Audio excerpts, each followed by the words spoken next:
The night my neighbor knocked on my door asking to use my pool, I had a bag of ice melting on the counter, a fan pointed straight at my face, and absolutely no plan for what she said next. "I forgot my swimsuit," she told me, standing barefoot on my porch at midnight. "Is that a problem?" It was the 8th day of a heat wave that had turned the whole street into a slow-motion argument with the weather. My name is Noah Bennett. I'm 31. I fix HVAC systems for a living, which is a special kind of joke when your own air conditioner decides to quit in the middle of the worst heat the county has seen in a decade.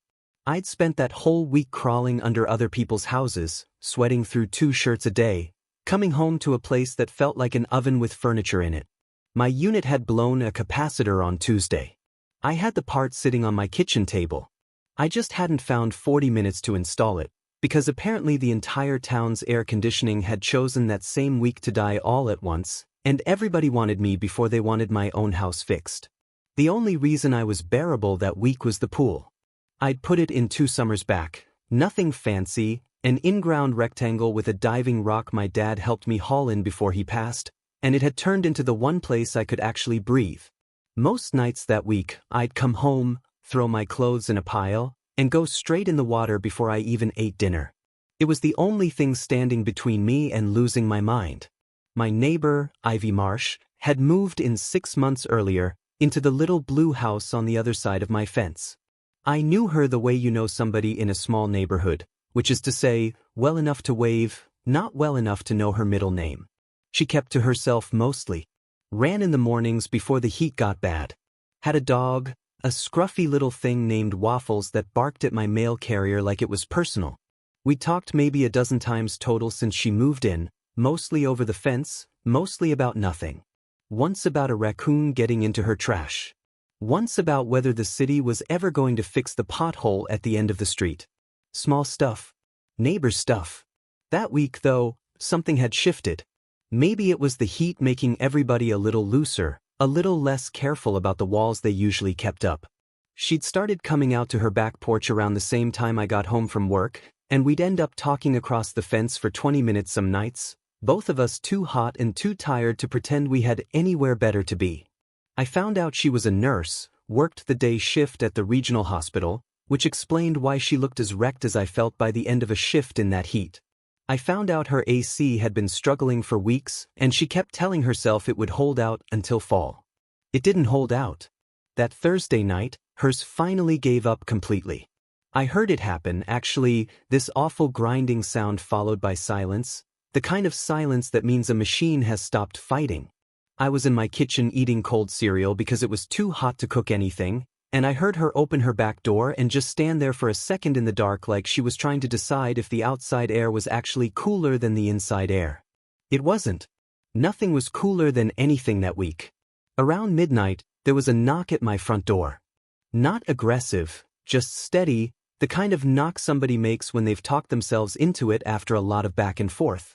I looked through the little window and saw Ivy standing there in an oversized t-shirt and shorts, hair pulled up messy, Waffles nowhere in sight, probably passed out from the heat same as everybody else on the street. I opened the door. "Everything okay?" "My AC's dead," she said. "Officially completely dead. I called the emergency line and they said 48 hours, best case." She looked past me toward my kitchen like she was hoping to feel a draft of cold air, but my place was almost as hot as hers, minus the part one still hadn't installed. "I can't sleep in that house tonight. I genuinely think I might combust. You want to sit in front of my one working fan and suffer with me?" She laughed, short and tired. "Actually," she said, "I was hoping I could use your pool." I looked at her for a second. "Right now?" "Right now." I've been staring at it through the fence for a week thinking about it, and tonight I finally hit the point where dignity stopped mattering more than survival. She held up both hands like she was surrendering something. "I promise I'm not usually this person. I don't normally show up at people's houses at midnight asking to use their water features." I almost laughed at water features, like my backyard pool was something out of a home renovation show. "It's fine," I said. "Come on back." She followed me through the side gate into the yard, and that's when she said the thing that stopped me halfway across the grass. "I forgot my swimsuit. Is that a problem?" I turned around. She had this look on her face that was somewhere between embarrassed and daring me to make it weird. Like she'd already decided she was getting in that pool one way or another and was just waiting to see how I'd handle the detail. I mean, I said, buying myself half a second to think, I've got a couple old t-shirts inside. And gym shorts, if you don't mind wearing something 2 sizes too big. Relief moved across her face fast. That would be perfect, actually. I went inside and dug through my dresser, grabbed an old, faded shirt from a hardware convention I'd gone to 3 years ago and a pair of mesh shorts with a drawstring, brought them out, and handed them over without making a thing out of it. She disappeared into my bathroom to change, and I stood in the kitchen for a second listening to my own pulse, telling myself this was normal, neighbors helping neighbors, nothing complicated about a pool on a hot night. When she came back out, she looked almost comically swallowed by my shirt, the hem hitting her mid-thigh, the shorts cinched tight at the waist and still hanging loose. She caught me looking and glanced down at herself. "I look ridiculous," she said. "You look like you're about to rob a hardware convention," I said, but in a good way. That got a real laugh out of her, the kind that seemed to surprise her a little. High praise. We walked out to the pool together, and the water looked almost silver under the one string of patio lights I'd hung up that spring and never taken down. She didn't hesitate at the edge the way I half expected. She just walked down the steps into the shallow and like she'd been planning that exact motion all week, and once the water hit her waist, she made a sound low in her throat, somewhere between relief and disbelief. "Oh my God," she said. "This is the best decision I've made in a week." I got in after her, and for a while neither of us said much. We just floated, half submerged, letting the heat drain out of us for the first time in days. The night was quiet except for cicadas and the occasional car passing 2 streets over. Somewhere down the block, somebody's window unit was running loud enough to hear from outside, one of the lucky few whose systems hadn't quit yet. "Thank you for this," she said eventually, tipping her head back so her hair floated around her. "I mean it. I was 2 hours away from sleeping in my car with the AC running until it ran out of gas." "You could have just banged on my door earlier," I said. "Didn't have to wait until you were desperate." She turned her head toward me, treading water lightly. "Would you have said yes at 9? "I'd have said yes at any hour. I've got a fixable AC problem and a pool. I'm basically required by law to help drowning neighbors, literally or otherwise." "Is that a professional obligation or a personal one?" "Bit of both," I said. "Mostly personal." She smiled at that, and something in the air between us shifted, small but real, the kind of shift you feel more than notice. We swam for a while longer, easy conversation drifting between work and the heat wave and how long either of us thought it would last. She told me about a patient that week who'd come in with heat exhaustion after refusing to leave his non-air-conditioned house because his dog wouldn't do well at the shelter. I told her about the 6 different AC units I'd worked on that day, every homeowner more frantic than the last. "You could have fixed your own by now," she said, nodding toward my house. "Couldn't you?" "Probably. I've got the part. Just haven't had 40 minutes where I wasn't already exhausted from fixing somebody else's." "That's very noble and very stupid," she said. "Story of my life." She laughed again, and I felt that laugh land somewhere in my chest I wasn't prepared for. We stayed in the pool almost an hour, long enough that our fingers pruned and the night finally cooled a couple degrees, enough to notice. When we finally climbed out, she wrapped herself in the towel I handed her and stood there dripping on my patio, looking more relaxed than I'd seen her look all week. "I don't want to go back into that oven," she said, only half joking. "You can crash on my couch if you want. It's not much cooler in there, but it beats a car with the gas gauge on empty." She considered it for a second, and I watched her weigh something behind her eyes I couldn't quite read. "I might take you up on that," she said. "If you're serious." "I don't offer couches I don't mean." That was how Ivy Marsh ended up sleeping on my couch that first night, in my old convention t-shirt, with Waffles showing up at my back door around 2 in the morning, apparently having tracked her scent through the fence gap, whining until I let him in too. I lay in my own bed down the hall, staring at the ceiling, listening to the quiet sounds of somebody else existing in my house, and thinking that something about that night had changed the shape of the whole summer, even if I couldn't have explained exactly how yet. The next morning, I woke up to the smell of coffee, which was strange because I hadn't set a pot before bed. I came out to find Ivy in my kitchen, still in my shirt, hair a wild mess, pouring 2 mugs like she'd done it 100 times before. "I hope this is okay," she said. "I found your coffee and I panicked a little without caffeine in me." "It's more than okay," I said. "I don't usually wake up to somebody making coffee in my kitchen." "Get used to it," she said, then seemed to catch herself, a small flush crossing her cheeks. "I mean, until my AC's fixed. Not like forever." "I know what you meant," I said, even though some part of me had liked the first version better. We drank coffee at my kitchen table, both of us still half asleep, the morning heat already starting to build outside. She had to leave for her shift at 7, and I had 4 service calls before 9, so it wasn't a long morning, but there was something easy about it, something that didn't feel like it should have come this fast between 2 people who'd barely talked for 6 months. Before she left, standing at my front door in yesterday's clothes, she turned back to me. "Same time tonight?" she asked. "If my AC's still down, I mean." "Pool's always open," I said. "Bring your own swimsuit next time, though. I'm running low on convention shirts." She grinned. "No promises." That set the pattern for the next 4 days. Her AC repair kept getting pushed back, first by parts, then by the sheer volume of calls flooding every HVAC company in the county, mine included. Every night around 9 or 10, she'd come through the side gate, sometimes with an actual swimsuit, sometimes still borrowing my shirts because she said they were more comfortable than anything she owned. We'd swim, talk, float on our backs staring at a sky too hazy from the heat to show many stars. She started bringing snacks over, cut fruit, popsicles from a box she'd bought specifically for what she called our nightly recovery sessions.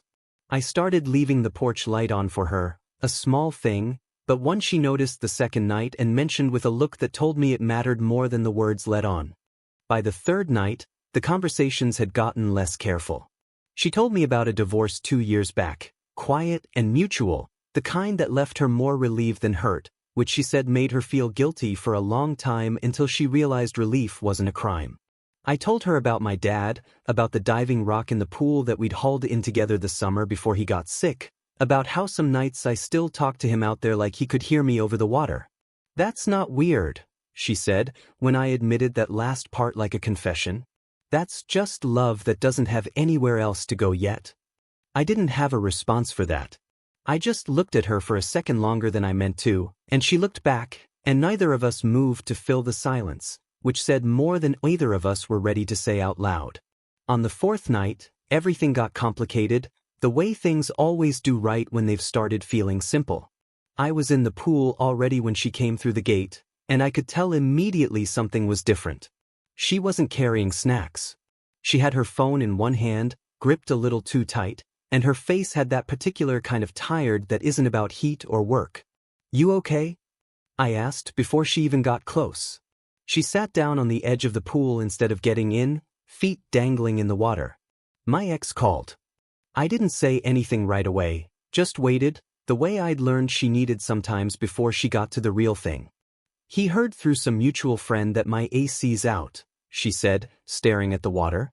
"And instead of, I don't know, being a person about it, he called to tell me I should have kept the house warranty active, which was apparently my fault for letting lapse 2 years ago during the divorce, when I was busy dealing with, the divorce.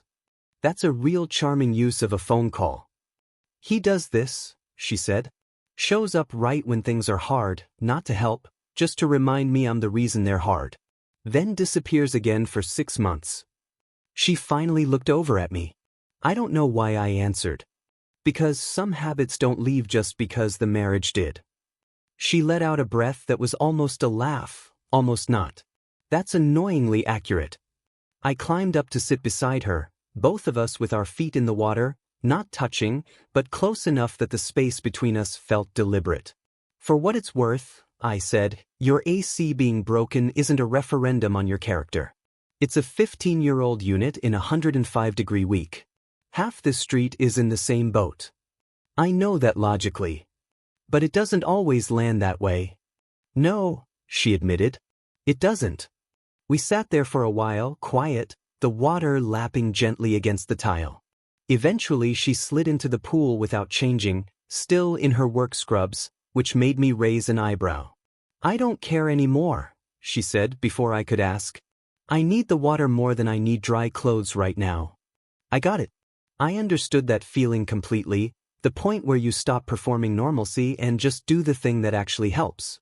We swam slower that night, less talking, more just existing near each other, which somehow felt like more than the nights before. At one point, treading water a few feet apart, she said quietly, "Thank you for not making me explain the whole thing. For just letting me sit with it." "Not everything needs fixing right away," I said. "Sometimes it just needs company." She looked at me for a long moment. "You're very easy to be around, Noah. I don't know if you realize that. I fix broken machines for a living. I'm used to things that need patience. I'm not a broken machine." "No," I said. "You're not. I didn't mean it like that." "I know what you meant." Her voice had gone softer. I liked it actually. Being handled with patience instead of pressure. It's been a while since anybody did that. That was the night the air between us stopped being casual and started being something neither of us had named yet, but both of us clearly felt. We didn't do anything about it. Not that night.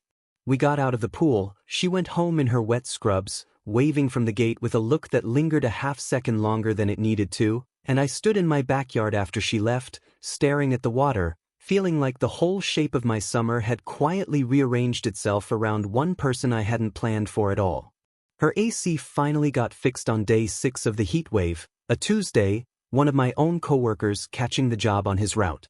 That should have ended the nightly pool visits. Instead, she showed up that evening anyway, this time in an actual swimsuit, a simple dark green one-piece, towel over her shoulder, looking almost shy standing at my gate. "I know I don't technically need the pool anymore," she said. "But I was hoping the invitation still stood." "The invitation was never about the AC," I said, and I meant it more plainly than I'd meant to say it out loud. She smiled, the kind of smile that reaches all the way up into somebody's eyes, and came through the gate like she belonged there, because by then, she kind of did. That night felt different from the others, lighter somehow, less like two people helping each other survive a crisis and more like two people who genuinely wanted to be in the same water at the same time. We played some ridiculous game she invented on the spot, something about naming constellations we couldn't actually see through the heat haze and making up fake ones instead. She named one after waffles. I named one after the diving rock. We laughed more than we had all week, the kind of laughing that comes easy once the tension underneath something finally gets acknowledged instead of avoided. Later, floating near the shallow end, she went quiet in that particular way that meant she was working up to something. "Can I tell you something a little embarrassing?" she asked. "Always." "The first night when I said I forgot my swimsuit." She hesitated, then pushed through it. "I didn't forget it exactly." I turned to look at her. "No. I own 3 swimsuits. They were all sitting in my drawer, completely accessible." Her cheeks colored slightly, even in the dim light. "I just didn't want to give myself an easy out. If I showed up in an actual swimsuit, it would have felt like I was making a decision. Showing up without one, needing to borrow your clothes, needing you to say yes to something a little awkward, that felt safer. Like I could blame it on desperation instead of admitting I wanted an excuse to spend time with you." I stared at her for a second, processing that. "So this whole week started as a heat emergency," she said, "and turned into something I kept finding reasons to keep going." "You could have just asked to hang out," I said, half laughing. "You didn't need a broken air conditioner as a cover story." "I know that now," she said. "At the time, it felt like the only version of myself brave enough to knock on your door." Something about that honesty hit harder than any of the easy banter we'd shared all week. I moved a little closer through the water, not fast, giving her every chance to pull back if she wanted to. "For what it's worth," I said, "you didn't need the cover story. I'd have said yes to just about anything you asked that first night. Pool, coffee, company, any of it." "Even the swimsuit thing?" she asked, a little of the earlier playfulness creeping back into her voice. "Especially the swimsuit thing," I said. "Watched you decide to just go for it anyway." That told me more about you than 6 months of waving over the fence ever did. She smiled, softer this time, no performance in it. What did it tell you? That you don't let a little inconvenience stop you from going after something you actually want. The water had gone still around us, both of us close enough now that I could see the exact moment her expression changed, some careful wall coming down that she'd probably been keeping up longer than just that week. She reached out first, her hand finding mine under the surface of the water, fingers lacing through mine slow and certain. I want this, she said quietly. I want to be honest and say that out loud instead of hiding behind heat waves and broken machines. Good, I said. Because I've spent 5 nights trying to figure out how to say the same thing without sounding like I was reading it off a card. She laughed, and then she leaned in, and the kiss that followed wasn't rushed or dramatic, just quiet and certain, the kind of kiss that felt like the actual answer to a question we'd both been circling around for days. The water moved gently around us. Somewhere down the street, a dog barked once and went quiet. The heat that had made the whole week so miserable suddenly felt like the thing that had pushed 2 people who might have waved politely at each other for another 6 months into something real instead. When we finally pulled back, she rested her forehead against mine for a second, both of us catching our breath. So, she said, was that on the level of good unexpected or bad unexpected? Extremely good unexpected, I said. Top of the list. I'll allow it. We got out of the pool a while later, wrapped in towels on my patio, not in any hurry to go anywhere, both of us aware that whatever had started that week wasn't going to end with the heat wave breaking. And it didn't. The following week, the temperatures finally dropped back into something reasonable, the whole town breathing out a collective sigh of relief, but Ivy kept coming through that side gate anyway, swimsuit or borrowed t-shirt, some nights just to sit on the patio with a cup of tea and talk until midnight. Her AC stayed fixed. Mine finally got fixed too, a full 2 weeks after the part had been sitting untouched on my kitchen table, because by the time I got around to installing it, I realized I didn't mind the excuse to keep the back door open and the pool going a little longer into the season than usual. A month later, we were sitting out by the pool on an ordinary Tuesday, nothing special about the night, no emergency pushing either of us there. Waffles was asleep on the patio chair he'd claimed as his own sometime in July. Ivy had her feet in the water, a mug of tea balanced on her knee, and she looked over at me with the kind of easy, settled expression that had nothing left to prove. You know, she said, I used to think the interesting stories were the dramatic ones. Big gestures, big declarations. She shook her head slightly. Turns out mine started with forgetting a swimsuit I didn't actually forget. Best decision you never officially made, I said.